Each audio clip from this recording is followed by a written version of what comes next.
আমি আপনাদের মাঝে আজকে আরেকটা রেসিপি নিয়ে আসলাম।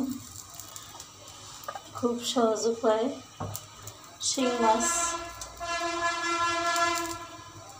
রান্না করবেন। খুব সহজ উপায় এবং কোনো রকম মশলা ছাড়া রান্না করবেন।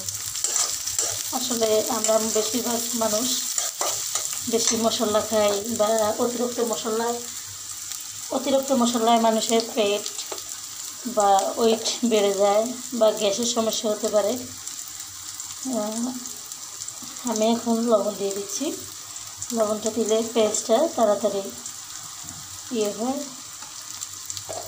ভাজা হয়ে যায়। আমি লবণ দিয়ে দিচ্ছি প্রায় 2 চামচ।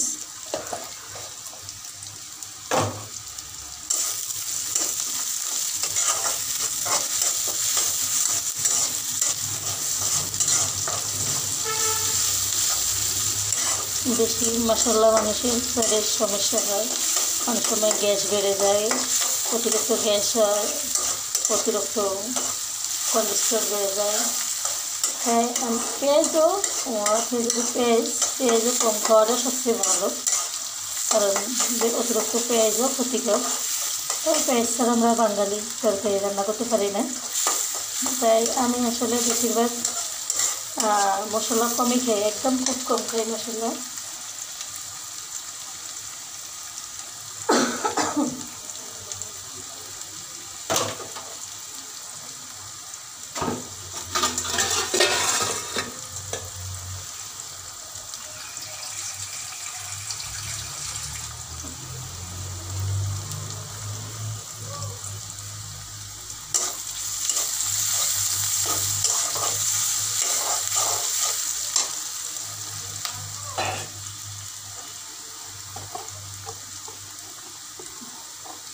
এখন দিয়ে দিচ্ছি আমি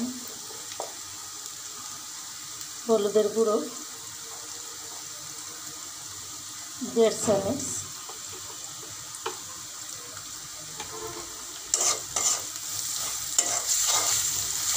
হলুদের গুঁড়ো দিয়ে দিচ্ছি 1.5 চামচ। মরিচের আপনার ঝাল আসলে যে অনেকে কম খায় অনেকে বেশি খায়, ঝালটা আমি 1 চামচ আর একটু দিয়ে দিচ্ছি,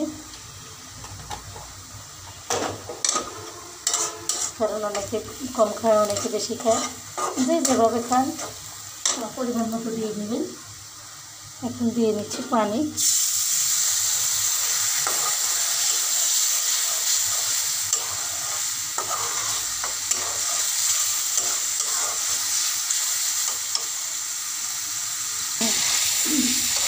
এখন মনে করেন মশলাটা মোটামুটি কষানো হয়ে গেছে।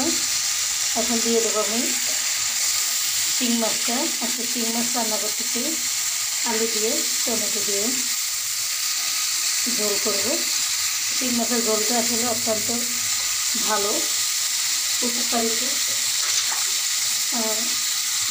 শরীরে রক্ত হয় এবং শরীরের জন্য ভালো। শিং মাছটা বিশেষ করে একটা শিং মাছ দিয়ে টমেটো দিয়ে আলু দিয়ে রান্না করে দিচ্ছি, সেটা সহজ উপায়।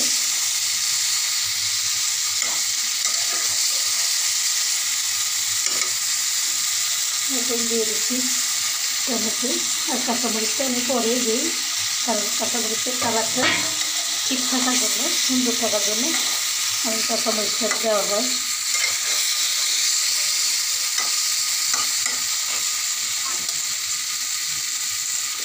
এখন দিয়ে দিচ্ছি পানি, ঝোলটা দিয়ে দিচ্ছি পরিমাণ মতো।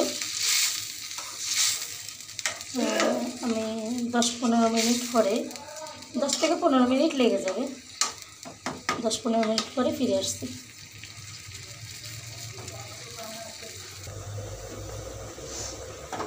ফিরে আসলাম 10 মিনিট পর।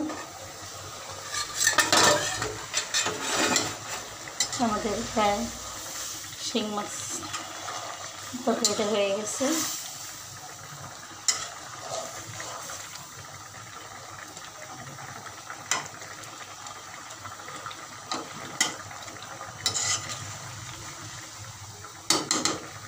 এখন শুধু ধনিয়া পাতা দিয়ে উঠিয়ে নেব।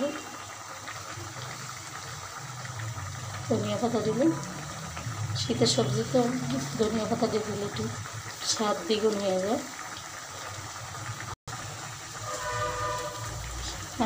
ধনিয়া পাতা দিয়ে এখন শেষ করলাম শিং মাছের ঝোল। শিং মাছ আলু দিয়ে টমেটো দিয়ে ঝোল।